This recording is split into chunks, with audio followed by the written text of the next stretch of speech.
Hello, this is David McKinley from Central Schwenkfelder Church in Lansdale, Pennsylvania. This Sunday we're going to be looking at the Lord's Prayer, especially the line in which Jesus teaches us to pray, "Give us this day our daily bread." Now, why is Jesus encouraging us to pray for bread? Well, it has very little to do with bread itself, literal bread, but it's more a general statement encouraging us to pray for our needs. God wants us to express our needs to Him.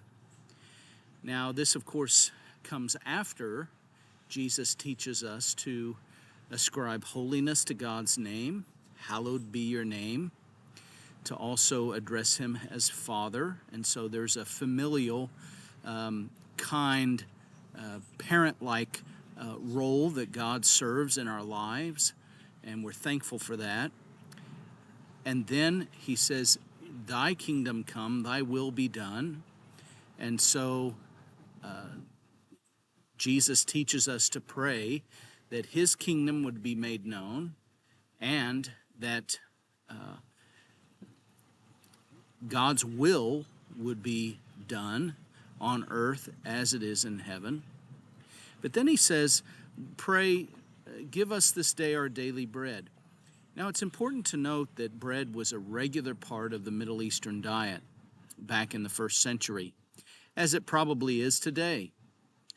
Bread was not only used as a regular in meals, every meal was served with bread, but also bread was a type of utensil that you ate other foods with the complement of bread as an instrument, maybe soaking up some sauce or some meat or some soup.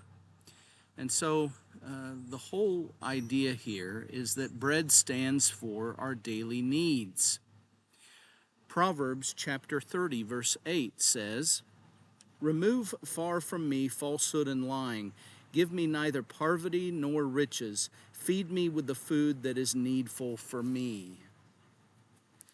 And so, that is a prayer in asking God to take care of our needs. Oftentimes, God gives us what we want, but He certainly always gives us what we need.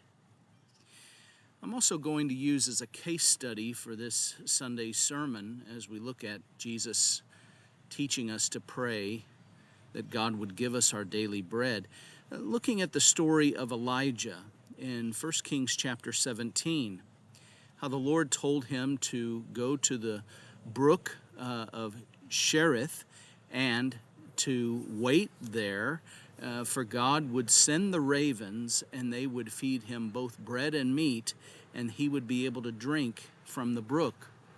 And so what a wonderful picture this is of God literally giving the prophet Elijah what he needed in the middle of an awful drought that took place in the northern kingdom in Israel of that time. And so we can rely upon God for anything that you need. Maybe you're facing some challenges physically. Maybe it's a diagnosis that you're trying to get your head around and you're not sure what the future holds. Maybe you need a job, and so you've been hesitant to ask God for employment. Or maybe it has to do with a family relationship or a marriage relationship. And you need to ask God for help and assistance in those things. God is able to give you your daily bread. And your daily bread should be a blanket statement for anything that you need. He is the supplier of everything that's good, and He certainly knows what you need before you ask Him. Well, may the Lord bless you, and I hope to see you this Sunday, and have a great weekend.